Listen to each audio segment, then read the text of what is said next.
sekalian, setelah pemaparan,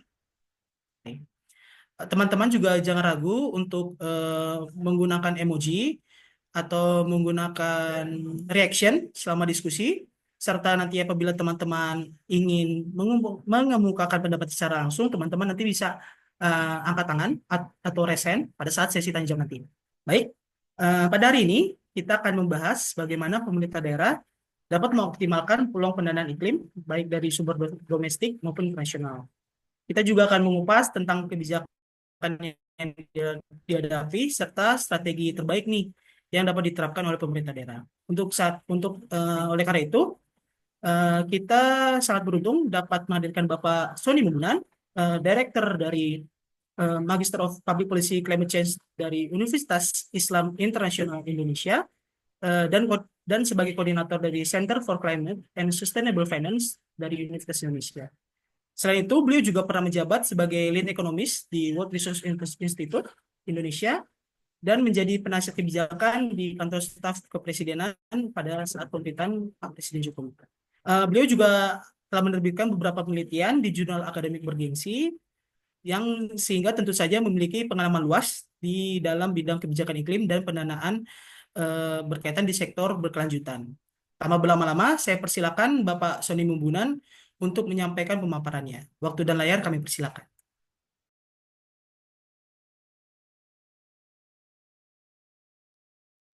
Ya, saya manggilnya apa nih, Mas Valentino atau Mas Benaya?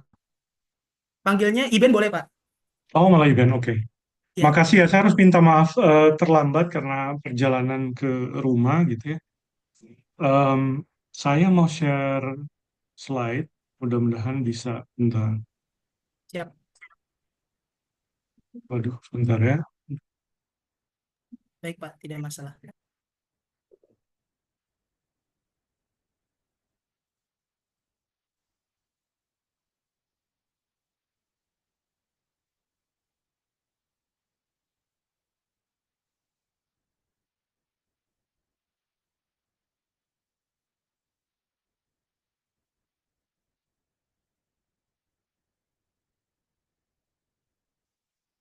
Mohon konfirmasi kalau udah bisa dilihat, saya coba pastikan. Sudah bisa, Pak? Baik, sekali lagi makasih ya, selamat sore eh, atau apapun waktu di mana rekan-rekan yang mengikuti ini berada. Tadi eh, Mas Valen bilang tentang kurang lebih apa yang akan sampaikan, saya agak deg-degan karena agak sedikit berbeda dengan diskusi terakhir tentang Thor. Saya juga harus sampaikan, tidak semua pertanyaan Thor yang bisa saya address karena waktu dan persiapan terbatas, tapi kalau kita diskusi mungkin bisa kita apa namanya bicarakan bersama begitu ya. Em, Tadi sudah sampaikan tentang saya, tidak lagi saya lanjutkan, tetapi mungkin sedikit promosi. Jadi ada program ini pertama di Global South, program Master Perubahan Iklim, Kebijakan Perubahan Iklim gitu ya, tapi fokusnya Global South di Universitas Islam Internasional Indonesia. Jadi kalau ada rekan-rekan yang mau dapat beasiswa studi tentang ini spesifik, dengan senang hati, masa pendaftarannya masih dibuka dan itu dapat beasiswa LPDP gitu. Jadi silakan lihat websitenya. Em, Makasih sudah memperkenalkan. Saya akan lanjut ke yang kita akan bahas sore ini. Jadi satu, apa itu climate finance? Kelihatannya sepele, tapi perlu saya ingatkan lagi tentang definisi ini karena untuk memastikan bahwa pembicaraan tentang climate finance ini ya tentang climate finance gitu ya. Karena bisa jadi mungkin nggak relevan dengan climate finance, tapi ada elemen climate finance dan seterusnya. Ini penting misalnya karena kalau misalnya kita lihat LRT itu, LRT Jakarta misalnya, Jabodetabek itu sepadan pembiayaan LRT sepadan dengan climate finance kan? Mungkin enggak, tapi dampaknya bagi climate itu sangat besar karena orang shifting atau harapannya shifting dari kendaraan pribadi ke kendaraan umum. Nah, jadi contoh seperti itu yang mungkin perlu kita perhatikan kita bicara climate finance. Saya kan coba juga menjawab beberapa pertanyaan atau request store yang diminta ke saya uh, dan terakhir adalah refleksi tentang saya nggak tahu namanya apa, saya sebut saja Climate Finance Plus karena ada tekanan di daerah dan gimana kita kira-kira perlu mulai memikirkan tanpa ilusi gitu ya karena membicarakan dana ini kita belajar dari Red Plus diomongin tapi dananya nggak ada gitu ya. Jadi perlu kita lihat bagaimana kita bisa apa eh, coba mengupayakan apa yang mungkin di daerah gitu ya.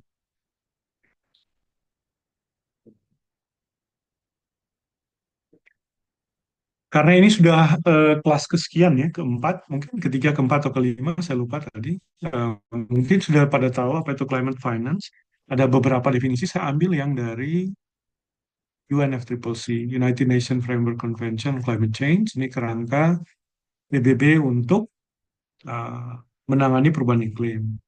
Di atas lah bahasa Inggrisnya, di bawah terjemahan bahasa Indonesia. Jadi climate finance itu merujuk kepada pendanaan lokal, nasional atau transnasional gitu ya, lintas negara yang berasal dari sumber-sumber pendanaan publik, pendanaan swasta dan pendanaan alternatif yang berupaya untuk mendukung aksi-aksi mitigasi dan adaptasi akan menangani perubahan iklim.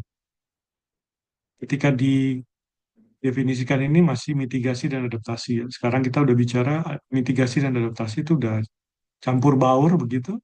Misalnya ada loss and damage dan seterusnya. Jadi sedikit lebih ramai dari definisi ini. Nah, kalau kita menerjemahkan ini dalam bahasa Indonesia, terlihat kesulitannya misalnya finance dan financing. Mau diterjemahkan apa tuh? Dana atau pendanaan? Tentu ada bilang juga pembiayaan. Itu sangat spesifik ya maknanya secara teknis. Kalau kita bicara finance, nah kalau bilang finance, pasti kecenderungannya mikirnya pendanaan yang bank gitu ya. Eh, Area yang bukan publik gitu ya. Publik dalam pengertian dana publik yang diorganisir oleh negara. Karena saham juga punya dana publik. Itu. Sementara public finance juga digunakan sangat standar dan juga spesifik penggunaannya. Di sini kita akan gunakan finance itu lebih longgar. Jadi ada yang publik dan ada yang swasta. Tapi juga nanti ada yang blended gitu ya. Apa bedanya dengan fund? Nah ini saya nggak bisa jawab, agak bingung gitu, tapi mungkin kita tidak gunakan kata fund, kita gunakan finance atau financing. Nanti ahli bahasa yang bisa membantu untuk lebih menjelaskan itu. Oke. Kalau lihat definisi ini, maka ada tiga hal yang penting di sini. Yang pertama itu tentang skala, yang kedua sumber, kemudian yang ketiga adalah outcome-nya tuh untuk apa sebetulnya. Skala tadi ada skala lokal, nasional, dan transnasional. Lokal ini tentu dalam definisi yang diharapkan dipahami bersama. Padahal ini juga nggak sederhana karena lokal ini kalau lihat di referensi paling jauh adalah kota atau satu struktur di bawah kota tapi nggak sampai desa. Padahal di Indonesia mulai tahun depan dana desa kita akan mengandung yang namanya indeks risiko iklim desa. Jadi dana desa salah satu komponen afirmasinya akan menggunakan indeks risiko iklim desa. Jadi sangat maju. Nah, kita lihat di apa referensinya kok nggak ada yang ngomongin desa ya. Jadi lokal di sini tuh bukan desa setidaknya. Kalau referensi ya setingkat kota atau di bawah itu gitu. Ini relevan nanti dengan urban atau perkotaan yang memang batasannya kota gitu. Walaupun kita tahu kota bisa kota seukuran mega city kayak Jakarta gitu ya. Atau kota imut-imut gitu, kota-kota kecil ya gitu. Eh, Sumbernya ada publik, ada swasta, ada alternatif. Publik ini bisa dalam negeri, bisa luar negeri gitu ya, dana Norway, dana UK yang masuk ke Indonesia, ya mungkin itu dana publik kalau campur dengan APBN kita atau APBD kita. Masih dikategorikan publik gitu. Kemudian bagaimana, misalnya Elon Musk yang lagi rame tuh, banyak pengembangan bisnis dia disupport oleh dana publik sebetulnya. Bahkan sekarang ketika perlu efisiensi gitu ya, masih menerima proyek-proyek publik. Jadi kita lihat ada ruang untuk apa lebih explore, ada campur baur sebetulnya. Jadi dia tidak tidak spesifik ya publik atau swasta begitu. Bahkan di publik ada peran-peran yang juga lebih spesifik. Apakah dia provisi, apakah dia memproduksi. Provisi itu negara ngasih uang, kalau produksi negara ngasih uang, yang produksi bisa KUD atau startup dan seterusnya. Tapi commission dari pekerjaan publik begitu ya. Yang terakhir, unsur terakhir itu tujuan. Jadi tujuannya untuk apa? Tujuannya ini, mendukung aksi-aksi mitigasi dan adaptasi. Asumsinya adalah eksplisit gitu ya. Tadi saya sempat singgung contoh LRT, itu tidak eksplisit tapi punya implikasi. Nanti kita lihat bagaimana ada kerumitan membahas itu, terutama kalau misalnya dia ada co-benefits, dan kemudian kalau dia dipakai mekanisme pasar kan harus ada boundary itu dibatasi, kemudian harus dikapitalisasi, ada yang harus dikasih jangkar gitu batas sampai ke aspek kepemilikan dari outcome kalau misalnya penurunan emisi itu milik siapa. Nah ini jadi ribet tuh. Padahal dalam kenyataan tidak sesederhana yang diharapkan. Jadi aplikasi yang tadi itu memang sangat spesifik areanya gitu ya, karena ada batas-batas itu. Oke, ini sekedar contoh saja kalau di negosiasi di perubahan iklim, tadi saya sebutkan UNFCCC, kerangka PBB untuk perubahan iklim, bahkan percakapan tentang climate finance itu ditemukan di beberapa agenda, dan agenda ini mewakili berbagai proses besar di bawah perundingan perubahan iklim di PBB. Conference of Party, anggota PBB gitu ya, atau misalnya conference yang eh, setelah ada kesepakatan Paris untuk perubahan iklim atau CMA, kemudian ada juga eh, sebelumnya yang merujuk kepada Kyoto Protocol yang pendekatan mekanisme pasarnya sangat kental dibanding yang kesepakatan Paris. Tadi yang Kyoto Protocol itu CMP gitu ya. Kemudian ada yang Subsidiary Body for Implementation SBI. Angka-angka ini hanya menunjukkan COP28 tuh yang lalu, sekarang COP29, CMA 5, sekarang CMA 6, dan seterusnya gitu. Tuh setiap tahun, biasanya setiap tahun bisa juga 2 tahun, tapi biasanya setiap tahun dilaksanakan oleh atau diorganisir oleh PBB. Kita lihat sini berbagai tema tentang climate finance bisa temukan di mana-mana. Yang paling ramai tentu saja yang nomor 7, eh, tentang quantified goal on climate finance, berapa angka yang mau ditargetkan gitu, yang terukur, bisa dikuantifikasi untuk pendanaan iklim. Dan ini sangat spesifik karena ada sejarah emisi yang cukup tinggi, sejarah emisi yang relevan untuk diangkat sini, sejarah negara-negara anggota PBB yang mengemisi gas rumah kaca besar itu perlu menyumbang kepada negara-negara yang tidak melakukan emisi secara historis gitu. Nah, kita lihat nanti Indonesia ada di sisi mana nih. Indonesia ini kejepit nih antara negara-negara ini gitu. Karena tanggung miskin enggak, kaya enggak, mengemisi iya, tapi juga terdampak, negara kepulauan. Jadi Indonesia ini serba kejepit gitu. Susah diajak main Indonesia karena kejepit. Nanti kita lihat implikasinya di mana kita membicarakan banyak skema-skema ini. Saya lihat percakapan tentang ini tuh nggak muncul di Indonesia. Jadi di copy paste dari mana gitu, konsultan bawa ke Indonesia dibilang kayak gini-gini Indonesia, padahal ada aspirasi, ada posisi Indonesia yang berbeda dari negara-negara lain karena posisi tanggung itu, posisi negara berkembang, apakah negara berpendapatan menengah, apakah menengah atas atau menengah bawah, sama-sama menengah tentu saja, tapi kadang-kadang tiap tahun itu berubah, kadang menengah atas, kadang menengah bawah. 2 tahun terakhir, ya tahun terakhir kayaknya menengah atas, sebelumnya menengah bawah, jadi pindah-pindah gitu. Jadi miskin tapi mau gabung dengan orang kaya, negara kaya, tapi juga sebaliknya gitu ya, sebetulnya sudah punya modalitas untuk sebut negara kaya, tapi tampilannya masih miskin, jadi kejepit. Selebihnya adalah contoh-contoh tentang climate finance yang akan relevan di banyak titik ketika kita bicara climate finance untuk kota gitu ya, atau urban atau daerah gitu. Nah, tapi nggak semua percakapan ini komponen besarnya relevan, tapi tidak semua langsung menyasar ke teman-teman yang mudah-mudahan tidak mengecewakan teman-teman yang ikut ini ya, yang wah setelah ikut kelas rujak gitu kita akan bisa apply gitu dana terus dapat dana besar gitu. Kayak rame-rame sekarang ya, pasar karbon, semua orang pengen tanam pohon di belakang rumahnya gitu ya. Ternyata harus minimal 1.000 pohon misalnya, kan kecewa tuh. Contoh kayak gitu. Jadi ini hanya memberi konteks saja bahwa ketika kita bicara climate finance di tingkat kota atau daerah gitu ya, itu akan harus lihat kita mau ngomongin yang mana modalitiesnya, skema dan seterusnya.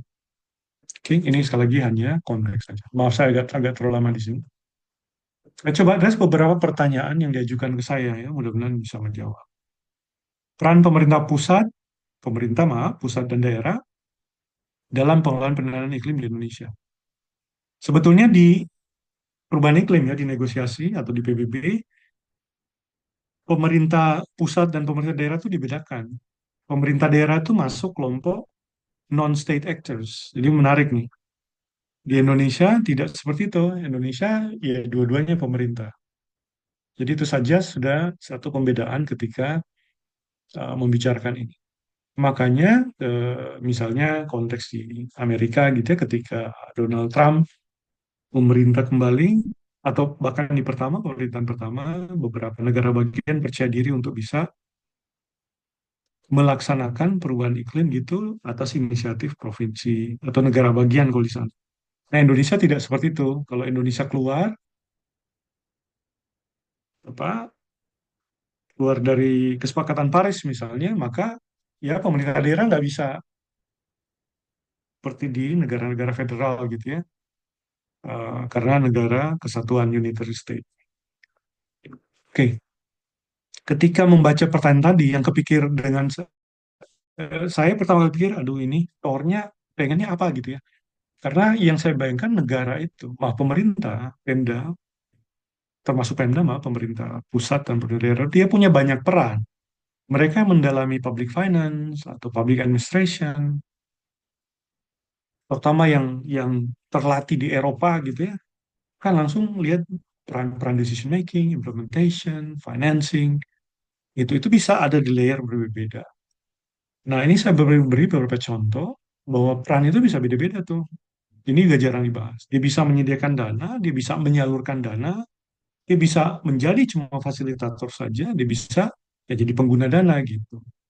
Artinya negara rebut-rebutan dengan masyarakat sipil untuk dapat dana gitu ya. Sebagai penyedia dana ya kita tahu APBD, APBN, itu negara menyediakan itu. Negara bisa bisa mengerjakan sendiri dengan aparatusnya, dia bisa juga membiayai pihak lain untuk eksekusi tugas-tugas publik yang jadi mandat negara atau kementerian dan lembaga atau satuan tugas atau satuan kerja di daerah gitu ya. Sebagai penyalur dana kita lihat walaupun tidak terlalu jelas tapi misalnya manajemen unit di daerah gitu ya memberikan kepada grantee di apa namanya di daerah gitu ya. Saya tergoda untuk memberikan contoh misalnya BPDLH gitu ya. Apakah BPDLH bisa menjadi atau kita sebut sebagai penyalur dana. BPDLH sebetulnya didorong untuk ya dilematis juga ya, dia dipupuk dikasih dana oleh oleh publik baik dalam negeri maupun publik dari luar negeri seperti Norway, tetapi diminta untuk memupuk dan mengembangkan dirinya supaya dapat dana gitu. Tapi idealnya dia akan jadi seperti penyalur, tapi sekarang mungkin masih belum terlalu jelas peran. Fasilitator dana, kita lihat peran misalnya BPD. Saya akan bahas banyak BPD karena perannya sangat sentral.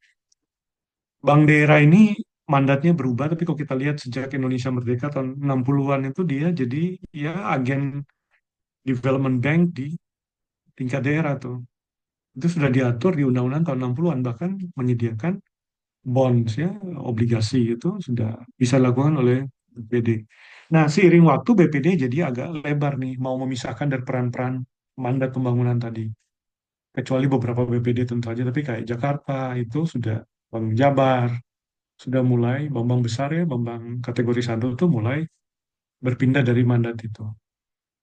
Mereka bisa memfasilitasi dana gitu ya, karena suka atau tidak suka, sahamnya masih apa namanya, masih separuh punya pemerintah daerah, jadi masih bisa mereka peran-peran memfasilitasi. Pengguna dana, Pemda bisa menerima dana langsung dari misalnya hibah terusan dari Bank Pembangunan di Jerman, KfW gitu ya. Untuk contoh-contoh lain untuk misalnya membangun fasilitas sampah kota atau mandat yang ada di tingkat kota atau tingkat daerah. Ini bahkan bypass pemerintah pusat gitu, langsung ada sus dari KfW langsung kepada pemerintah daerah. Mudah-mudahan ini membantu memberikan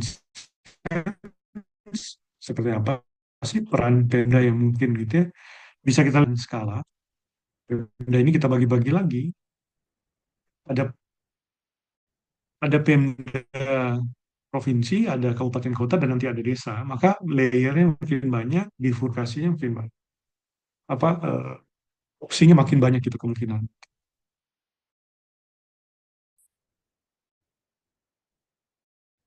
Jadi perlu dilihat penuhnya mutlak Pemda, mutlak swasta, bisa juga campur baur di dalamnya gitu. Oke. Sekarang seperti apa instrumen dan mekanisme pendanaan bagi pemerintah daerah?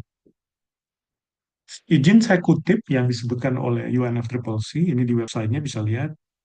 Tidak akan saya bacakan semua tentu saja karena dan juga berbahasa Inggris. Tapi yang lazim kita kenal itu adalah Global Environment Facility (GEF). Barang siapa yang pernah mencoba apply GEF itu tahu betapa susahnya dapat GEF. Lama, susah, lama, ribet gitu. Ribet mungkin enggak, tapi susah dan lama gitu. Gitu. Orang sudah lupa baru ada keputusan dan GEF.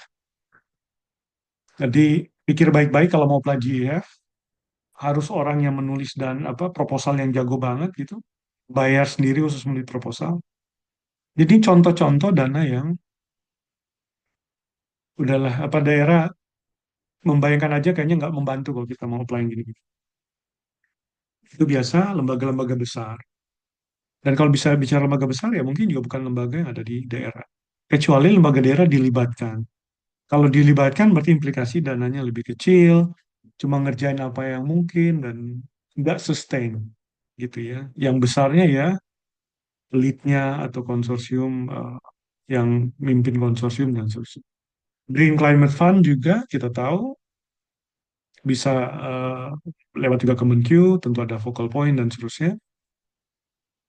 Komplainnya ini juga ribet gitu ya. Saya nggak tahu seberapa ribet, tapi saya bayangkan kalau Pemda misalnya yang apply ini tuh Pemda, beneran Pemda di daerah gitu ya, bukan Pemda-Pemda yang ada di Jawa gitu, yang kompetensinya sedikit kapasitasnya lebih tinggi gitu kan teman-teman yang ada di luar Jawa. Maka kayaknya nasibnya sama nih, Green Climate Fund ini, bahkan kalau ada dananya nggak akan, itu sangat susah untuk didapatkan. Dan seterusnya, ini ada contoh-contoh beberapa dana lain, termasuk Adaptation Fund. Ini tentu lebih dulu lagi pas COP di sebelumnya di Sharm el Sheikh gitu ya di Mesir tentang apa namanya, maaf ya, yang di Dubai tentang loss and damage. Bisa teman-teman lihat kalau ada waktu, tapi ada banyak apa skema mekanisme ini, termasuk dana-dana yang lain yang sifatnya spesial, yang sifatnya untuk tertentu gitu. Karena apa ya, saya selalu pengen mengomentari ini yang kalau ditanya orang saya sebutnya yang kena Instagram paradox itu. Instagram paradox itu kan kalau kita kita di Instagram kita akan taruh pose atau posturing paling kaya, paling keren dari kita. Sampai kita ditanya oleh petugas pajak gitu ya. Gitu. Jadi Indonesia dia sedang posturing itu tapi sebetulnya dananya ya kayak ketika kita tanya petugas pajak gitu. Itu menyederhanakan tapi di dalam Indonesia itu yang sedang terjadi. Di daerah pun juga kurang lebih yang nggak mirip tapi kita punya persoalan di mana uh, kita harus mendefinisikan diri dulu kita mau ngapain nih supaya nggak kecewa karena kalau kalau kita terlalu berharap dari climate finance ini nanti nasibnya di kayak red plus itu duitnya nggak ada atau kalaupun ada cuman yang bagi yang merusak hutan Jambi Kalimantan Timur yang menjaga hutan nggak Papua Barat Papua karena skemanya ya skema untuk yang merusak hutan bukan yang menjaga hutan mau diingatkan waktunya karena diminta oleh Rujak untuk ini saya buka buka catatan dulu coret-coret ada tahun 2002 slide ini saya potong beberapa yang lain tapi kurang lebih ini yang saya bayangkan gitu makin terlalu kecil slide-nya tentu bisa teman-teman dapatkan dari panitia ada yang domestik ada yang internasional termasuk cross border ada yang public finance ada yang private finance gitu ya. Ini saya contohkan beda antara government bonds dan private bonds nanti itu pengaruhnya di kuponnya di kalau bunga tuh interest apa kalau pinjaman tuh interest tapi kalau bonds gitu obligasi dapat kuponnya tentu selain dapat dividen gitu ya. Implikasinya seperti apa siapa yang mengeluarkan gitu dalam situasi apa itu juga akan menentukan ketika suku bunga naik ketika suku bunga turun tapi itu standar teman-teman yang mendalami finance itu perlu dipertimbangkan di kita municipal bond bonds yang dikeluarkan oleh kota itu sudah dibicarakan tapi kayaknya belum belum berani dicoba. Jadi dicari tahu kenapa bisa seperti itu. Barangkali antara lain karena kekhawatiran terhadap kapasitas daerah, baik kapasitas umum maupun kapasitas fiskal gitu. Karena misalnya yang bahkan sudah didorong, misalnya dana abadi gitu ya, dana abadi daerah (DAD) sudah ada di Undang-Undang AKPD (Hubungan Keuangan Pemerintah Daerah) itu tetap sulit diwujudkan oleh daerah karena salah satu indikator utamanya adalah uh, kapasitas fiskal daerah gitu.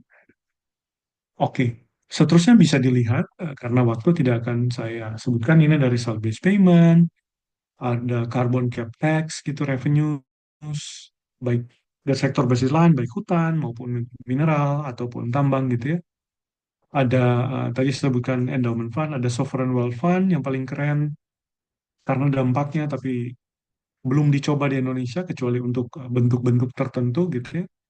Ada filantropi tentu saja gitu ya, maupun ada misalnya skema-skema seperti debt for nature swap.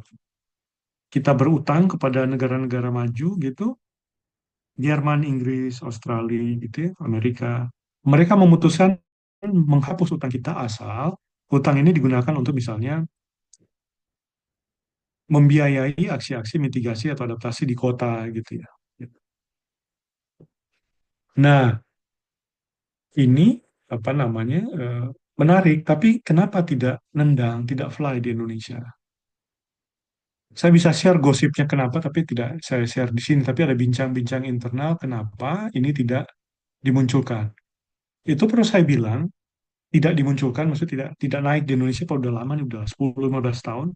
Ini tidak naik karena itu, secantik-cantiknya sebuah instrumen, dia punya keterbatasan dalam perspektif kepentingan Indonesia atau kepentingan stakeholder di dalam. Itu jadi instrumen ini banyak. Kalau kita baca report udah banyak. Tadinya saya mau siapin slide udah waktu report-report tentang climate finance. Bahkan climate finance untuk kota udah ada tuh beberapa saya cek udah ada di untuk Indonesia. Bisa tuh teman-teman mencari. Tapi salah nih, ini konsultan-konsultan yang mohon maaf ya, natin personal dengan teman-teman konsultan yang ya cuma loncat aja di Indonesia. Termasuk orang Indonesianya yang jadi konsultan gitu. Mainnya kurang jauh, kurang bergaul dengan banyak orang gitu sehingga ya copy paste. Padahal suasana kebatinannya, ekonomi politiknya, dan seterusnya. Kelembagaannya, konstitusi fiskalnya, konstitusi finance itu nggak sepadan, nggak kompatibel dengan Indonesia. Jadinya gitu, kita punya banyak, ada sejumlah skenario, intervensi, skema, modality itu susah dijalankan gitu ya. Atau bukan susah, nggak muncul. Nah, sebaliknya, ada yang nggak pernah diomongin, nggak pernah digadang-gadang, tiba-tiba jadi. Karena misalnya ya, ini kejadian, Ada anggota dewan, dia dapat hidayah gitu, dia ngobrol sama temennya yang peneliti, pinter, berpihak pada kepentingan orang banyak, dibilang ke anggota DPR, tercerahkan anggota DPR, dia bikin tuh jadi undang-undang atau dia lobby kementerian lembaga terkait untuk kayaknya ini keren nih dan jadi tuh gitu. Jadi menarik nih. Nanti kan ibu-ibu, bapak-bapak, teman-teman, rekan-rekan akan melakukan policy making, hal itu lumrah terjadi gitu ya. Jadi tetap terbuka dan kemungkinan-kemungkinan ini. Selebihnya tidak saya bahas satu-satu, tapi itu hanya kasih apa nama sense saja. Dia bisa macam-macam, bisa dilihat ini listnya bisa ditambah, dilengkapi, tentu saja gitu ya. Oke, saya lanjut ya. Best practice pengelolaan pendanaan iklim oleh pemerintah daerah dan komunitas. Kalau kita lihat laporan-laporan yang dibikin untuk Indonesia, dia kan contoh yang best practice seperti ini gitu ya. PT SMI yang standar-standar gitu ya. Lembaga-lembaga yang main di area ini, tadi saya sebutkan Green Climate Fund, kemudian lembaga-lembaga yang tadi, lembaga baik internasional maupun yang punya apa office di sini, ada bisa dicari, ini bisa di Google gitu ya. Tapi mungkin bisa jadi ini tidak sepenuhnya mencerminkan kondisi di Indonesia. Jadi yang bisa kita lakukan adalah lihat apa yang mungkin dari sini, kemudian coba kita kontekstualisasikan, terutama menanamkan itu di dalam setting kelembagaan dan sustainability di Indonesia. Bukan sustainability dalam makna ini ya, lingkungan, tapi sustainability dari pengelolaannya gitu ya. Kalau gubernurnya ganti, apakah tetap berlanjut?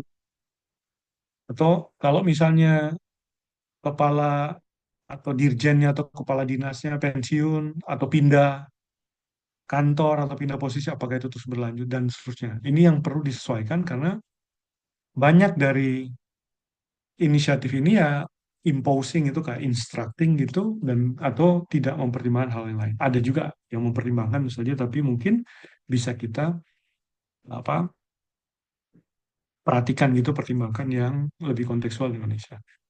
Saya sebutkan sini best practice itu agak hati-hati saya memakai itu karena best practice itu untuk tujuan apa dan kenapa disebut best. Tentu yang standar antara yang ngasih dana dengan yang mengelola dana dan yang menerima dana kan seperti best bagi mereka.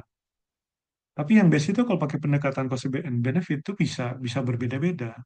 Cost bagi satu orang bisa jadi benefit bagi orang lain atau sebaliknya.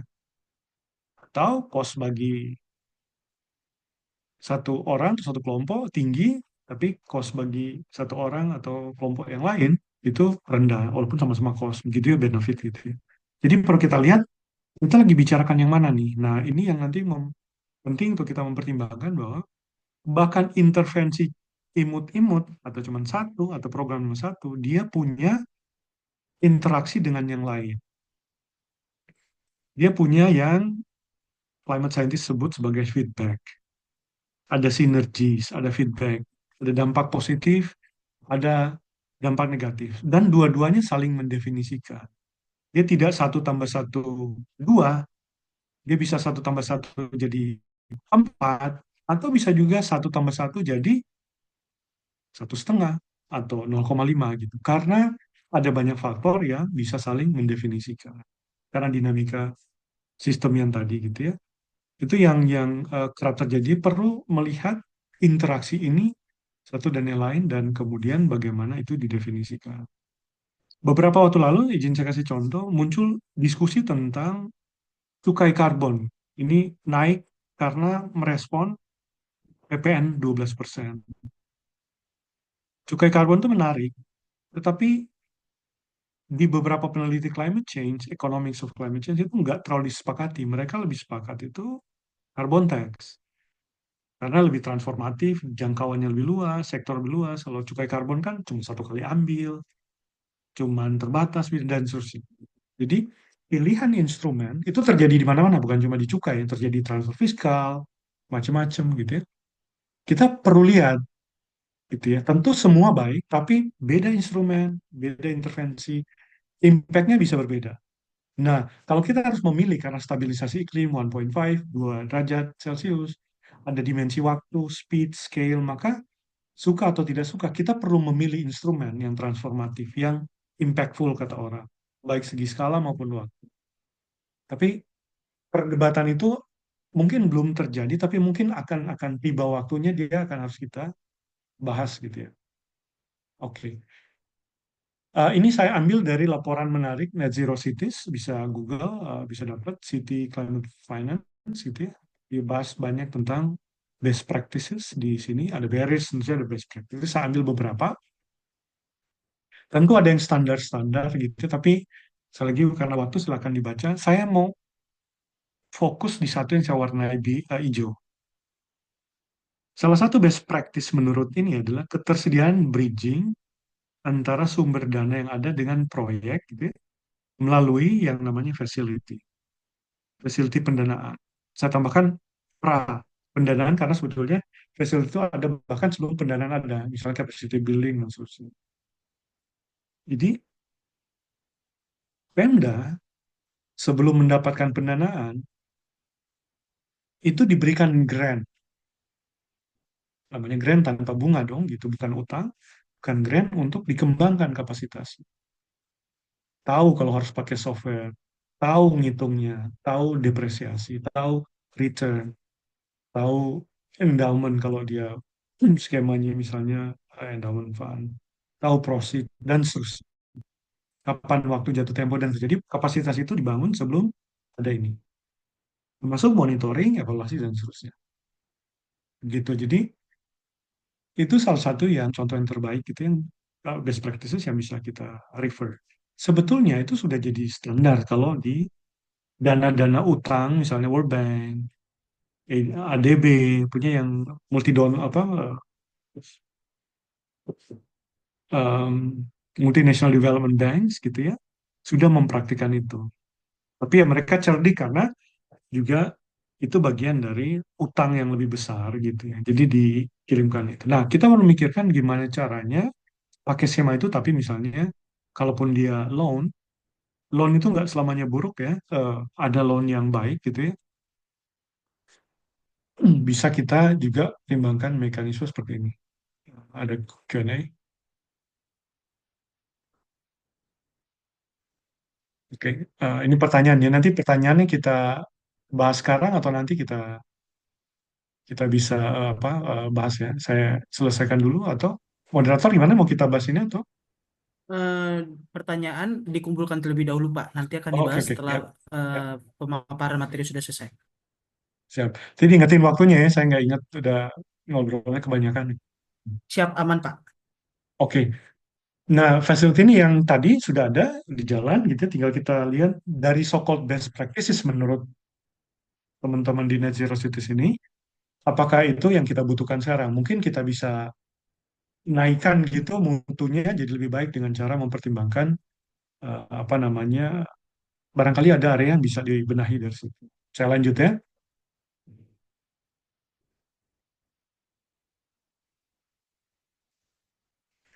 Peluang dan tantangan bagi pemerintah daerah, khususnya kawasan perkotaan dalam mengelola pendanaan iklim. Ini juga bisa dilihat di publikasi. Saya minta izin nggak menampilkan tuh sini. Ada disinggung di beberapa publikasi. Saya pengen ngangkat beberapa hal yang menurut saya mungkin agak, setidaknya menurut saya mungkin penting kita bahas tentang tantangannya gitu, peluang dan tantangannya, atau kombinasi dari dua itu. Termasuk nanti ada refleksi terkait dengan apa yang mungkin relevan di kota atau di daerah gitu ya. Nah, yang saya pengen angkat itu adalah ketika kita bicara insentif, karena bicara finance pasti logiknya market gitu ya. Dan market itu selalu syaratnya adalah ya dia menyiratkan struktur insentif tertentu, dia menyiratkan insentif bagi siapapun yang berpartisipasi di situ. Maka insentifnya perlu kompatibel. Hanya memang kita membayangkan insentif itu memang cuma dari satu sisi saja gitu. Itu satu. Kedua, kalaupun itu betul, insentif itu bisa dipahami dari satu sisi saja, pertanyaannya apakah insentif itu cukup gitu ya? at least yang dibayangkan dalam pembicaraan tentang climate finance. Nah, saya kasih contoh di sini, kadang-kadang dia bisa alignment itu lebih lebar yang kita bayangkan dari insentif itu. Contoh, pensiun dini PLTU batubara gitu ya.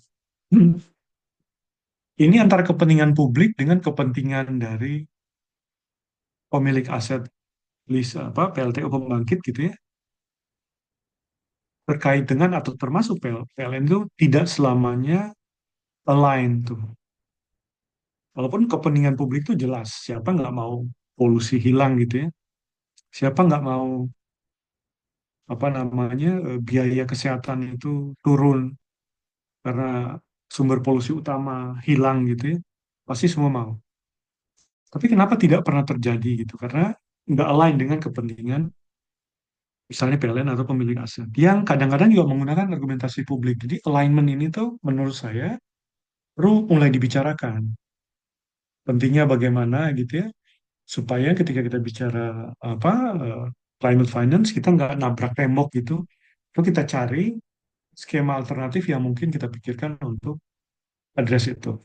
Ketika bicara ini saya nggak spesifik bicara tentang satu particular atau apa instrumen skema climate finance itu yang spesifik nggak. Saya bayangin agak lebar tentang insentif karena ini yang apa barangkali stumbling block yang cukup besar yang perlu kita pikirin.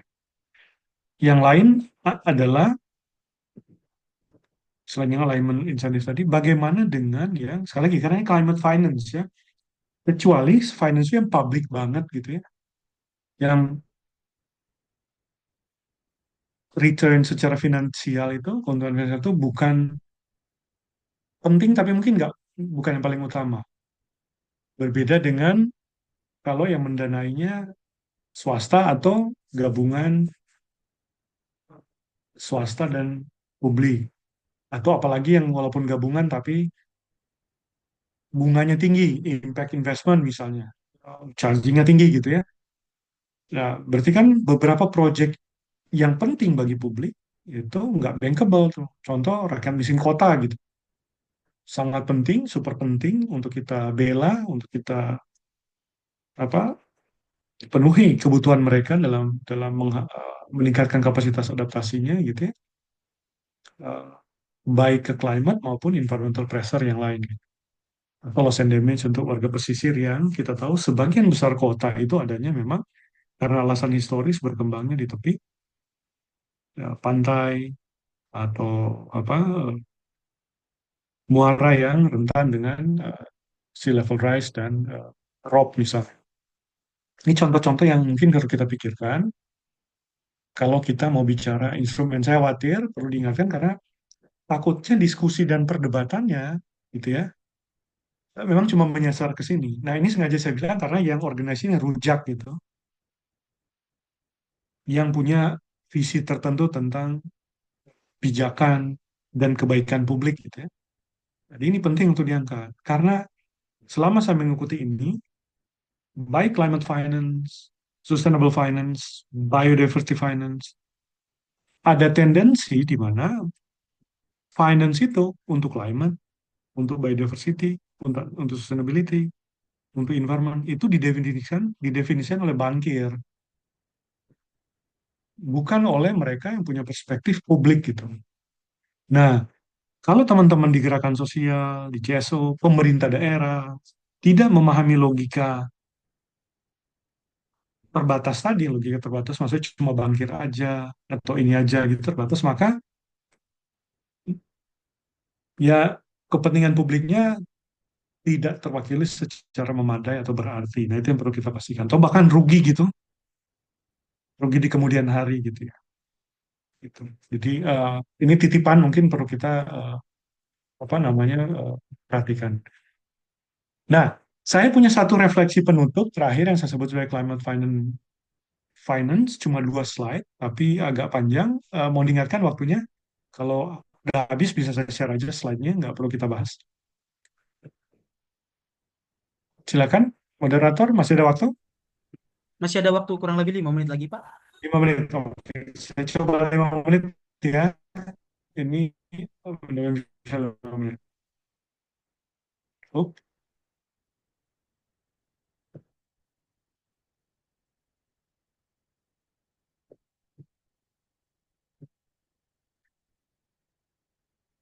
oke, tadi saya sebut Climate Finance Plus karena saya nggak punya nama untuk ini. Tapi secara sadar, secara deliberate, dan secara eksplisit saya ingin berbeda. Termasuk dengan siapapun, dan teman-teman CPI, dengan teman-teman mungkin Rujak, dengan teman-teman siapapun. Tapi menurut saya penting mulai kita address karena beberapa perkembangan baru yang sangat nusantara lah, sangat apa melihat perkembangan terjadi di daerah maupun di perbankan kita, terutama di tingkat daerah.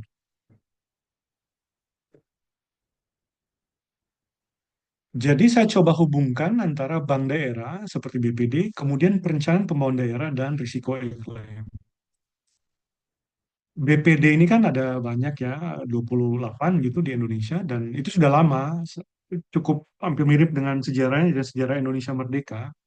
Tapi yang menarik adalah bank-bank daerah ini, itu market share-nya sudah 12% di Indonesia, terutama di Jawa. Dia makin kompetitif dibanding bank-bank komersial, bank-bank nasional. 12% gitu ya. Dan bank-bank daerah ini itu kan kita tahu nggak mengeluarkan apa namanya kartu kredit, tapi tanpa kartu kredit pun mereka sudah bisa mengeluarkan bisa kompetitif gitu ya. Nah, yang jarang dilihat adalah bank daerah ini punya mandat untuk membangun daerah gitu ya. Tetapi bank daerah punya tendensi sekarang sisi bagaimana untung secara finansial. Saya nggak bilang dia meninggalkan mandat itu, tapi bukan lagi prioritas mandat itu. Nah, ya berharap mandat ini kalau risiko iklim kita anggap atau adaptasi, mitigasi, dan seterusnya, kita anggap penting bagi daerah, maka perlu kita align lagi mandat bank daerah ini untuk tujuan-tujuan yang tadi. Gitu. Caranya adalah mengaitkannya dengan proses perencanaan pembangunan daerah. Ibu-ibu, bapak-bapak, teman-teman, rekan-rekan, kalau lihat dokumen-dokumen rencana pembangunan daerah, pernah menyebut BPD enggak?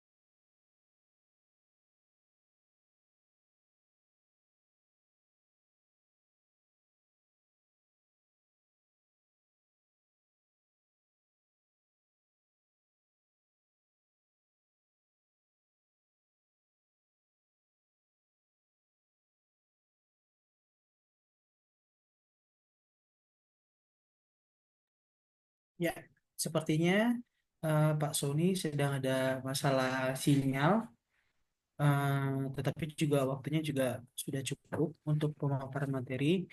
Mungkin selagi menunggu Pak Sony, teman-teman bisa menulis pertanyaan teman-teman di kolom Q&A. Rencananya untuk sesi pertama akan menjawab 5 pertanyaan terlebih dahulu. Pada saat sesi pertanyaan, sudah bisa, kalau ingin bertanya, bisa mengangkat tangannya ya, untuk bisa dapat berbicara langsung.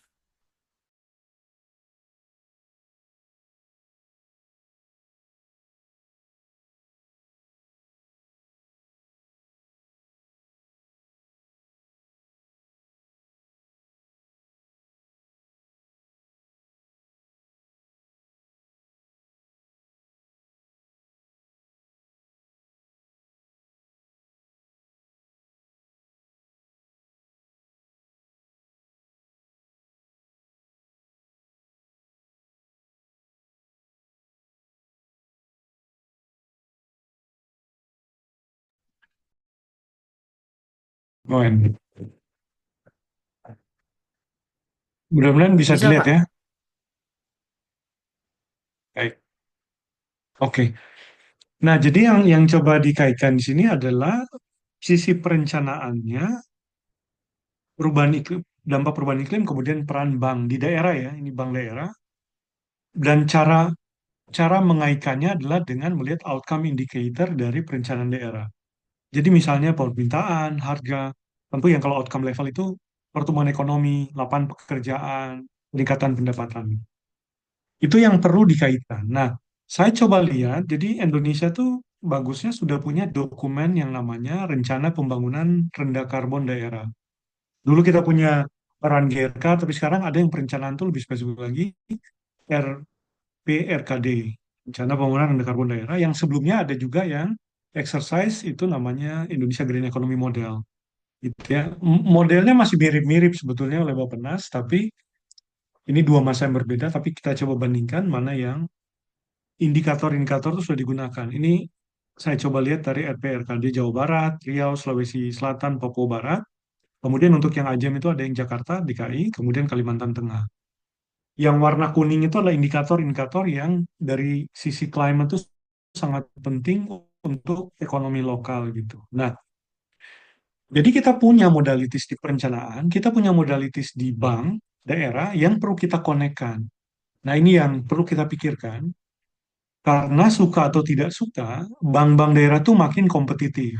Satu, tadi saya sebutkan 12%. Yang kedua, bank-bank daerah itu kebingungan uangnya mau ditaruh di mana. Contoh, teman-teman mungkin tahu atau mungkin juga tidak tahu bahwa LRT Jakarta di Jabodetabek itu dibangun oleh dana yang namanya sindikasi pendanaan dari dana Bank Nasional tentu saja dan BPD Sumut dan BPD Papua, Bank Papua. Jadi bank daerah itu membiayai LRT-nya orang Jakarta, orang Jabodetabek gitu. Saya dari Cibubur juga naik LRT. Saya kalau ke kampus naik sepeda, kalau mungkin, kalau yang jauh saya naik LRT, MRT atau KRL. Tadi teman-teman bayangkan, kita membayangkan Papua yang miskin itu justru mereka membiayai pembangunan 17 stasiun dan depo LRT di DKI gitu. Lihat ya, dana bank daerah itu karena lebih untung investasi Jakarta, dia pergi ke Jakarta. Itu kondisi yang terjadi saat ini. Jadi, mungkin nggak kita pikirkan gimana alignment dana itu pada tujuan-tujuan ya misalnya meningkatkan resiliensi climate atau mitigasi perubahan iklim di daerah gitu ya. Tentu ada kendala ya, saya ini slide terakhir sebutkan sini ya. Kami baru selesai survei itu 6.000 staf BPD Bank Daerah di 27 BPD di seluruh Indonesia. Ada banyak pertanyaan, tapi yang kami tanya misalnya, apakah pernah mendengar pajak karbon, atau pasar karbon, atau perdagangan karbon, atau bursa karbon, dan atau bursa karbon? Setiap bar biru ini, apa biru-biru, biru tua biru muda ini, itu menunjukkan tadi, yang paling kiri itu pajak karbon, sebelahnya pasar karbon, sebelahnya lagi perdagangan karbon, yang paling kanan adalah bursa karbon, paling kanan dari teman-teman ya. Masing-masing bar itu menunjukkan BPD kecil, apa, kelompok. Paling kiri BPD kecil, BPD sedang, BPD besar. Itu berdasarkan modal inti mereka gitu ya. Di bawah 3 triliun atau di atas 6 dan seterusnya. Jadi kita bedakan itu. Nah, yang saya mau bilang adalah sekitar separuh dari staf BPD seluruh Indonesia itu baru pertama kali mendengar pajak karbon. Mendengarnya karena mereka mengikuti survei ini. Oke. Jadi being very transparent here, kita punya tantangan saat ini bahwa kita perlu apa namanya address capacity building ini di bank karena jangankan masyarakat sipil atau Pemda, bank sendiri, bank daerah itu nggak pernah mendengar kata pajak karbon gitu dan pasar karbon dan seterusnya. Jadi ini contoh konkret betapa kita memang perlu bekerja lebih keras lagi supaya yang kita harapkan bisa terjadi. Makasih ya. Saya kira itu aja presentasi dari saya. Kita bisa diskusi. Saya minta maaf tadi karena terlambat, juga terputus tadi. Saya kembalikan ke moderator. Makasih ya. Ya, baik.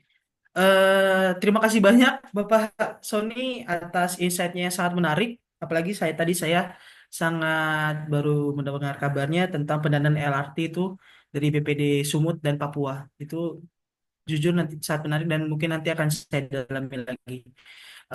Di sini di Q&A sudah ada 5 orang yang bertanya dan ada juga 1 orang dari attendees yang mengangkat tangan dari NN. Apakah NN ingin bertanya langsung?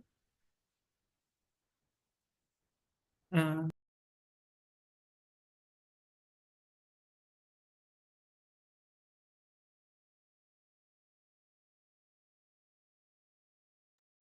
ya, oke, karena mungkin NN-nya tadi ada kesalahan teknis, kita langsung saja ke pertanyaan yang ada di Q&A box ya Pak ya, sepertinya.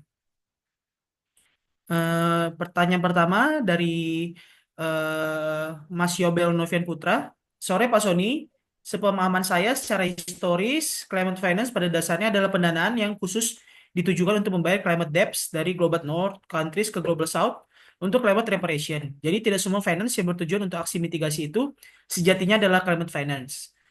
Menurut Bapak, apakah dengan mengharapkan dan berfokus pada penggunaan APBD atau PBN sebagai climate finance, kita undermine masalah utama climate crisis ini terkait injustice dan climate debts. Makasih, Mbak. Ini Seperti itu, menarik, Pak. bagus pertanyaannya, tapi ada 2 pertanyaan. Saya coba address satu-satu.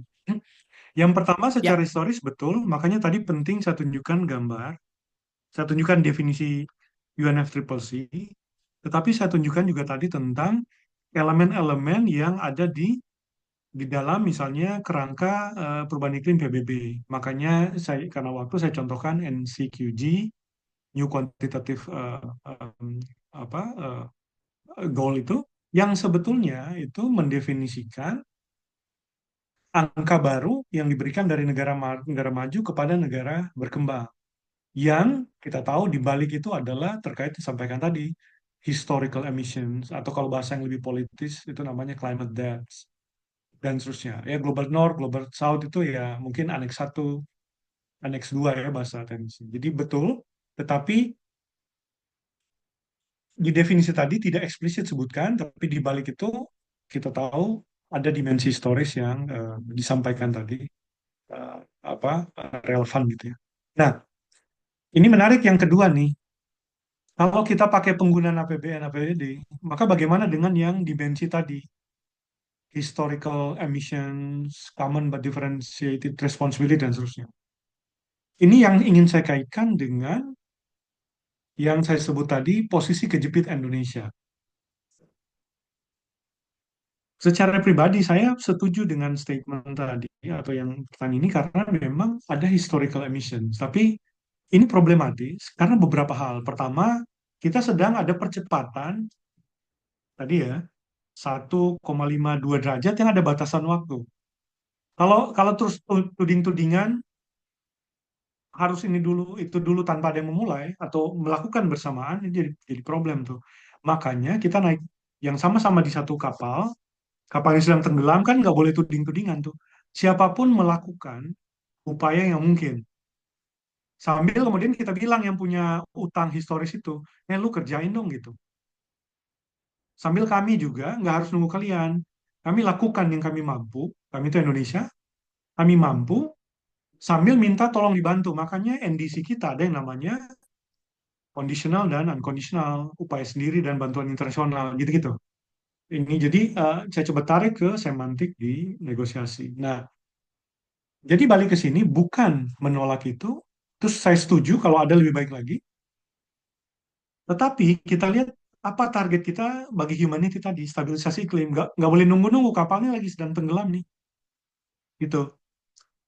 Gitu. Itu harus lakukan. Yang kedua, Indonesia tuh negara yang kejepit tadi. Dia aspirasinya contoh.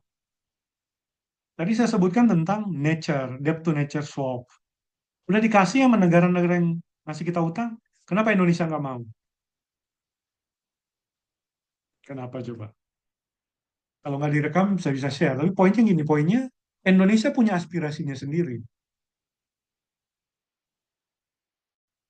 Gitu. Jadi gitu-gitu. Nah, banyak lagi yang lain. Cuman saya bisa paham poin yang disampaikan ini, cuman hati-hati dengan argumen ini, terutama melihatnya dari perspektif Indonesia, negara yang kejepit itu, negara yang paradoks Instagram.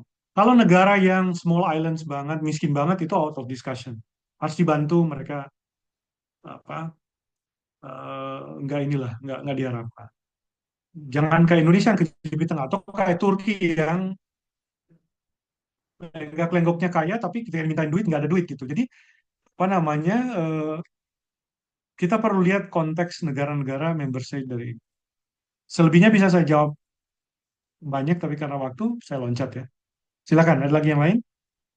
Mungkin terkait yang Dev for Nature Swap tadi, Pak. Kalau kayaknya banyak yang penasaran nih, Pak. Mungkin kalau misalnya kita gambarkan, Bapak mau spoil gak, Pak? Misalnya kira-kira, Pak, terkait tentang masalah Dev for Nature Swap di Indonesia itu kurang bisa dapat berjalan.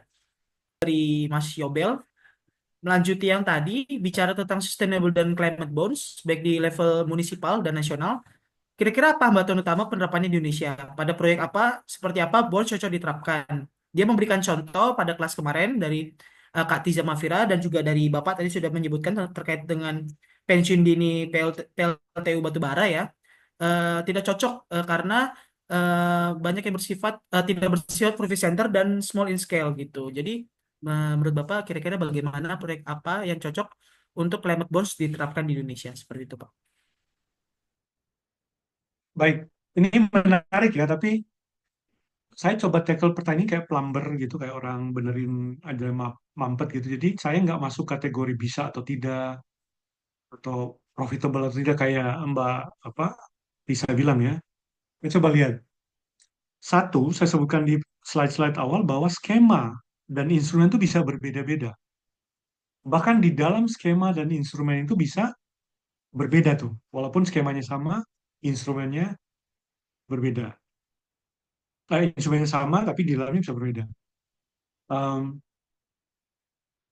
Contoh gini deh, contoh kalau kalau ada tugas dari dosen harus submit hari ini tuh berarti jam 12 tengah malam kan gitu ya. Gitu. Kalau sudah lewat itu maka dianggap gagal gitu ya, nggak boleh dosennya nggak terima kan gitu ya. Tapi sebetulnya dosennya bisa membaca itu kapan sebetulnya? Jam 12 malam lewat beberapa menit? Enggak kan? Paling bisa besok pagi jam 8. Jadi ada range 8 jam sejak submission dengan ini. Kecuali diatur oleh sistem ya, itu otomatis elektronik nggak bisa. Tapi kalau ini, kalau misalnya kita tahu nggak bisa submit tepat waktu, kalau kita kirim email 1-2 jam sebelum bilang, Pak dosen, Bu dosen, mohon maaf, karena satu lain hal saya nggak bisa, bilang alasan logis, boleh nggak saya kirim 2 jam sebelum Bapak bangun tidur? Jadi by 6, 4, 6 jam gitu. Sama kan sebetulnya, skemanya sama. Tapi lihat yang tadi tuh. Oke, mudah-mudahan contoh tadi pas. Tapi saya balik ke bonds tadi. Bonds, satu, dia nggak profitable. Tadi saya bilang soal challenge ya, profitability, bankability, dan seterusnya. Kalau pakai definisi bonds, ya nggak akan, Mbak Tisa betul, nggak menguntungkan. Tapi kalau saya dibilang gitu, saya bilang, mungkin menguntungkan loh. Caranya gimana? Caranya gini. Pertama kita definisikan yang dibutuhkan aset PLTU itu apa? Contoh ya kalau kasus transisi energi. PLTU mau misalnya upskilling, reskilling dari buruhnya yang akan apa nggak bekerja karena PLTU-nya berhenti, gitu kan?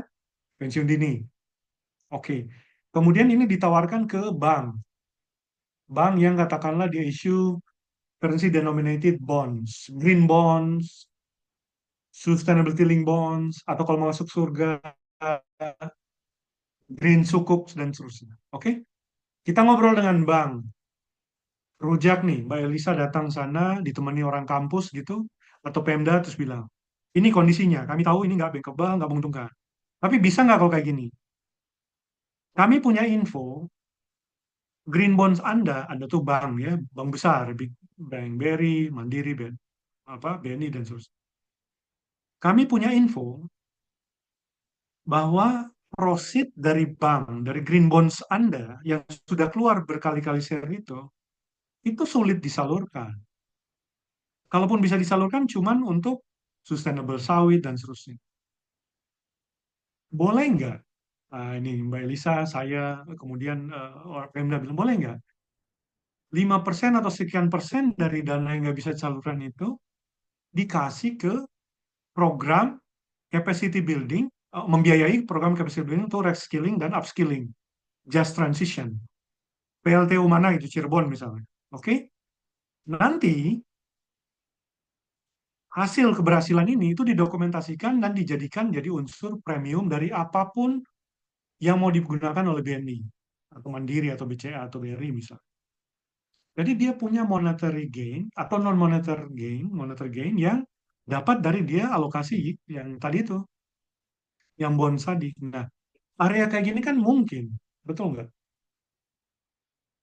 Jadi Mbak Tisa mungkin cuma separuh benar tuh. Memang nggak menguntungkan. Tapi kalau kita coba pahami, skema, instrumen, modality, aspirasi, posisi tawar, negosiasi. Kemudian kalau lihat yang tadi yang contoh best practices, itu modality itu udah terbangun tuh. Seperti segala macam dan seterusnya.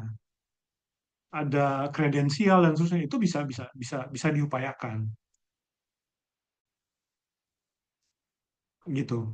Jadi apa? Nggak hitam putih kayaknya. Mudah-mudahan nggak kecewa ya, karena itu berharapnya hitam putih. Saya nggak tertarik yang hitam putih. Oke, Baik, lanjut. pertanyaan dari Anonymous. Terima kasih Pak Sony atas paparannya. Ingin bertanya, Pak Sony banyak mention soal constraint ekonomi politik di Indonesia yang mempengaruhi preferensi pilihan instrumen pendanaan iklim. Apakah bisa dijelaskan lebih lanjut mengenai hal ini? Lalu yang kedua, pemahaman saya, proyek RBP seperti Red Plus dianggap sangat signifikan bagi Pemda. Tadi Pak Sony ada evaluasi mengenai Red Plus. Apakah bisa dijelaskan lebih lanjut mengenai hal ini, Pak? Terima kasih, Pak. Saya mulai dulu dari Red Plus ya. Red Plus dalam pemaknai RBP ya. RBP itu penting bagi Pemda, betul, karena Pemda dapat uang besar gitu ya. Kalimantan Timur, Jambi, dan seterusnya. Jadi penting tuh. Pertanyaannya, keberadaan dana itu attributable nggak? Atau bisa menjelaskan penurunan emisi atau penurunan deforestasi nggak? Nah, itu biarkan teman-teman Red Plus yang menjawab. Karena cuma mereka dan Tuhan yang tahu ya. Bahwa dana dapat dana, apa daerah dana betul dapat dana besar. Sama dengan yang DAU mempertimbangkan tutupan hutan tadi yang saya bilang 17 triliun ya, 1 billion. Daerah dapat dana besar tuh. Daerah-daerah yang kayak hutan. Tapi apakah itu jadi tutupan hutan? Yaitu diskusi yang lain tuh. Ini juga menyingkap satu hal bahwa dana tuh ada, itu baru satu hal. Baru satu dari sekian persoalan selesai. Memastikan dia atribusi ke outcome, intended outcome, itu adalah hal yang lain gitu.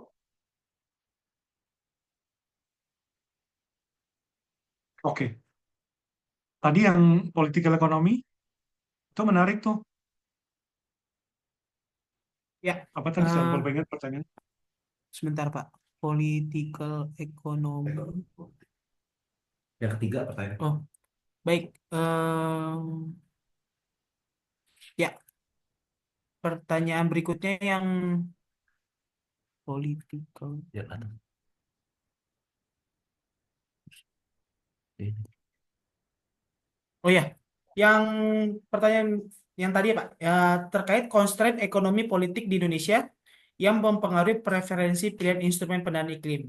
Apakah bisa dijelaskan lebih lanjut lagi mengenai hal tersebut? Ya, tadi contoh yang debt to nature swap itu sangat referensi ekonomi politik lah. Kenapa? Walaupun ada, udah dikasih, kita kok nggak fly-fly gitu. Tapi Hmm. saya udah bilang nggak bisa saya bilang alasannya gitu ya. Karena mewakili kepentingan ekonomi politik dari mereka yang terlibat situ. Atau contoh ini deh, kenapa Jeti begitu dicintai ketika G20 meeting dulu dan dimaki-maki ketika Hasim jadi ini sekarang dan Pak Bahlil jadi ketua Golkar gitu. Kan barang yang sama tuh. mungkin ya dugaan saya bisa keliru karena dalam prosesnya dana itu tidak sepenuhnya ada seperti diharapkan. Bukan dananya nggak ada, tapi kenapa dana tidak ada? Ya mungkin ada konflik Rusia, apa Ukraine dan seterusnya ya. Tetapi mungkin juga karena Indonesia sendiri yang dibutuhkan supaya pembiayaan itu mungkin lebih besar, ya juga nggak melakukan itu. Ya karena preferensi ekonomi politiknya, ada interest gitu. Gitu. Jadi pilihan terhadap instrumen pembiayaan bisa berbeda-beda. Bahkan instrumen pembiayaan sudah disukai. Yang tadi saya bilang, kayaknya belum lama deh kita G20 itu kan JP heboh banget ya. Nggak tahu, Rujak ikut heboh nggak? Tapi heboh banget tuh, 20 berapa dolar tuh. Kemudian sekarang berminggu lalu itu dimaki-maki JP kayak ini gitu. Jangan terlalu sayang dan jangan terlalu benci gitu. Biasa karena ya, kata Shakespeare itu kalau terlalu benci biasanya jadi jatuh cinta gitu. Nanti apa namanya? Hati-hati. Nggak bisa saya sampaikan detail, tapi studi-studi itu udah banyak kok kalau yang tertarik ekonomi politik ya di financing gitu ya. Mudah-mudahan tidak kecewa ya, saya tidak bilang eksplisit beberapa apa detail apa yang tadi. Kalau ketemu bisa kita obrolin. Oke. Oke. Ya, eh, sebelumnya saya mohon izin Pak untuk bertanya. Sebetulnya sesi untuk kelas hari ini sudah habis, tetapi masih ada beberapa pertanyaan yang belum terjawab. Kira-kira apakah Bapak berkenan untuk menjawab pertanyaan atau bagaimana ya Pak? Terima kasih. Iya ini pertanyaannya mana lagi ya? Saya nggak lihat yang. Oh ini Ya, NCQG. ya. Hah? Ini ada pertanyaan baru lagi nih sebentar. Oh. Ini banyak banget pertanyaannya sebentar nih. Kalian Oke lagi Pak. bikin report atau apa nih? Bisa kayaknya sepertinya gitu deh Pak. Iya, saya lihat tornya ini. Waduh, ini kayaknya mending dikasih ke mahasiswa UI gitu. Biar kerjain report. Oke. em, Mungkin dua pertanyaan lagi ya Pak ya, untuk sebelum ya, kita menutup boleh kelas. dibacain nggak? Yang mana Ya, ya? Sebentar. Kali ini ada beberapa pertanyaan baru. Maaf. ya. Baik, mungkin pertanyaannya pertama dari Ben. Eh, Menurut Pak Sony, jika pengajuan pendanaan dari luar negeri agak lebih susah selain dari pemerintah pusat, apakah ada peluang bagi pemerintah daerah atau bahkan swasta mampu menginisiasi secara mandiri, mengumpulkan dan menggunakan dana klaim, profit atau non-profit firm yang akan lebih on target dalam mempromosikan atau marketing dan mengadres ide-ide solusi konkret mengurangi karbon? Bagaimana caranya, Pak? Terima kasih. Jawabannya ada. Contoh-contohnya juga ada. Beberapa. Cuman memang ada kendalanya tuh. Kendalanya ada beberapa juga. Tapi yang saya, karena waktu, contoh sedikit saja adalah ketika hal-hal ketika di jalan ya tadi itu kemudian direplikasi dan sesama yang melakukan itu tuh jadi rebutan. Saya kasih contoh ini deh, yang tempat wisata yang di samping apa Gunung Loiser itu Aceh, tapi yang di sisi Karo, di sisi Sumatera Utara. Ah, saya dari Karo, Pak. Oh iya ya, nah ini yang ada tempat wisata itu yang orang bisa keren banget tuh, desa yang orang bisa naik ini loh, apa arung jeram nggak terlalu ini lihat naik gajah, Oh, tangkahan, Sigoro. tangkahan, tangkahan. Tangkahan, tangkahan, ya, gajah Nah, tangkahan, bener. udah pernah ke tangkahan belum? Saya sudah, Pak. Beneran? Sudah atau sudah? Sudah banget nih. Saya sudah, Pak. Oke, oke. Tangkahan ini menarik karena dia satu desa. Dulunya Gundul itu perusak hutan lah semua. Sekarang menjadi buka usaha. Ini lucu ya. Saya jadi cerita tangkahan ke orang Karon. Desa yang bahkan sebelum ada dana desa dia bisa ngelola 1 miliar per tahun tuh. Keren banget tuh. Jadi kita lagi bicara capacity building ini desa loh, desa Karo. Itu ngelola 1 miliar semua ada dana desa. Nah, yang dilakukan adalah dia tidak potong pohon di hutan itu, masih masuk kawasan Loiser itu. Jadi revegetasi muncul hutannya, sungainya keren, nggak keren-keren banget sejujurnya. Kemudian ditaruh bahan-bahan besar sehingga orang bisa arung jeram ala kadarnya, tapi seneng kan? keluarga kecil, jadi bisa semua orang, bukan yang olahragawan itu bisa ke situ. Dan, nah ini yang menarik, dia minjem beberapa gajah dari KLHK. Gajah dipinjam, ada conservation unit di situ, supaya orang bisa naik gajah. Gitu. Itu gajah-gajah dari, mungkin dari Lampung, dari Waikambas Selatan dipindahin ke Karo. Sejak kapan di Karo ada gajah? Gitu. Tapi biar ini rahasia kita aja. Oke. Yang saya mau cerita bukan itu. Yang saya mau cerita adalah daerah ini jadi daerah wisata. Natal tuh ngeri banget, banyak banget orang sana. Tumpah ruah bentuk, geleng-geleng kepala kan? Valen tuh. Ya, karena dia kalau Natal ke sana tuh. Nah, apa? Banyak ke sana sehingga duitnya banyak. Daerah desa-desa lain tuh kan iri. Nah, desa lain bilang gini, Kelaka, boleh nggak kita pinjem gajahnya? Bingung tuh Kelaka, Puyeng. Wah, sakit kepala. Gajahnya dipindahin ke desa lain. Matilah tanggahan tuh. Gitu maksudnya itu contoh. Kalau dia mulai competing, itu kayak ramai-ramai usaha karbon atau ramai-ramai nanam jagung gitu-gitu. Jadi ada mungkin kita perlu lihat di beberapa skema itu mungkin ada economies of scale-nya, economies of scale apa scope-nya dan seterusnya. Jadi ada contoh yang baik, tapi mungkin kita perlu lihat mana yang berjalan atau batasan tadi. Siapa yang perlu perhatikan. Ada contoh yang lain ya. Ya, Sorry ya, apa tangkahan karo jadi contoh. siap. Tidak masalah, Pak. Baik, untuk pertanyaan terakhir pada sesi kelas kali ini dari Ferdan Pratama. Selamat sore Pak Sony, mungkin ini agak sedikit bergeser dari pembahasan. Pada dasarnya, hampir dapat dikatakan hampir tidak ada program-program pemerintah yang memang ditujukan untuk upaya adaptasi iklim. Meskipun di pemerintah pusat telah diterapkan climate budget tagging oleh Kemenkeu. Saya ingin tahu pandangan Bapak dengan berbagai skenario-skenario tadi, apakah program pembangunan yang di-tagging untuk upaya adaptasi dapat dinilai sudah cukup? Apakah memungkinkan untuk melakukan pengharusan kepada daerah untuk lebih mengarus utamakan API dalam program pembangunan di daerahnya? Ferdan ini bagus banget nih pertanyaannya nih Ferdan. Bisa jadi skripsi ini atau tesis atau disertasi. Nah, oke. Nah, jawabannya apakah ada mana tuh? Eh, hampir tidak ada program pemerintah. Itu nggak betul. Banyak program pemerintah waktu itu. Banyak itu nggak ada niat membela pemerintah tapi banyak. Mau di pemerintahan yang sekarang, sebelumnya lagi, sebenarnya sudah banyak. Problemnya nendang nggak ini? Kayaknya itu deh. Kalau banyak, kita desa iklim aja ada. Kurang apa coba? Desa dinamain iklim, kan keren banget. Desanya sih nggak ada iklim-iklimnya. Gitu. Maksudnya ada. Kalau itu kita harus apresiasi yang lakukan ada. Tapi memang belum apa rise to the need, to the scale, to the speed dan seterusnya. Nah, untuk adaptasi salah satu yang menarik adalah yang saya sempat singgung tadi adalah mulai tahun depan pemerintah itu akan menggunakan indeks risiko iklim desa untuk menentukan dana desa untuk 70 berapa tuh ribu desa di seluruh Indonesia. Keren kan? Mulai tahun depan tuh.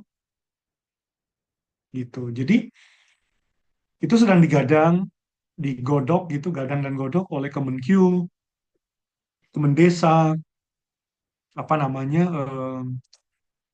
kementerian terkait lain dan apa lembaga terkait BNPB, BPS gitu ya. Ada. Ini menarik karena dulu dana desa itu oleh Kemendes sudah dia udah SK menterinya bilang bahwa dana desa boleh digunakan untuk adaptasi dan mitigasi perubahan iklim. Kalau desa menghendaki itu, jadi sudah dilakukan desa. Tapi ada dari 77.000 desa, berapa desa yang melakukan itu? Walaupun sudah ada SK, udah ada tadi pengharusan atau apa itu. Sekarang dibalik nih, sebelum dananya pergi ke desa, dialokasikan berdasarkan risiko iklimnya. Jadi yang saya sebut sebagai perubahannya di hulu, bukan di hilir. Karena kalau di hilir, tergantung desanya. Kalau di hulu, kayak DAU yang tutupan hutan, itu langsung di atas tuh. Langsung serempak 70-an ribu desa. Kalau DAU serempak 500-an kabupaten kota, serempak 30 sekian provinsi gitu ya. Itu contoh yang kebijakan yang transformatif gitu kan gede. Jadi saya bilang DAU itu 17 triliun itu setara dengan sepertiga dana Red Plus di seluruh dunia sejak Red Plus ada. Di seluruh dunia Red Plus sejak Red Plus ada kan cuma 3 triliun. Ya, 3 billion US dollar. Indonesia cuma 1 tahun aja DAU mempertimbangkan tutupan hutan udah 1 billion. Ngeri kan? Gitu. Oke. Kayak timnas lah, DAU itu keren ya. Oke.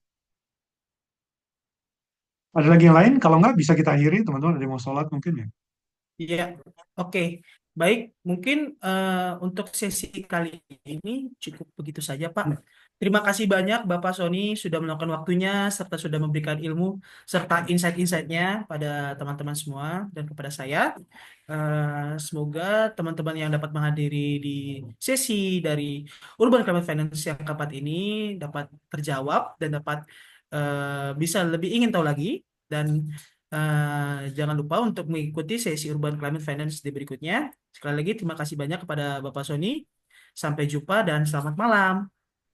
Makasih ya, mudah-mudahan berguna ya. Terima kasih Pak.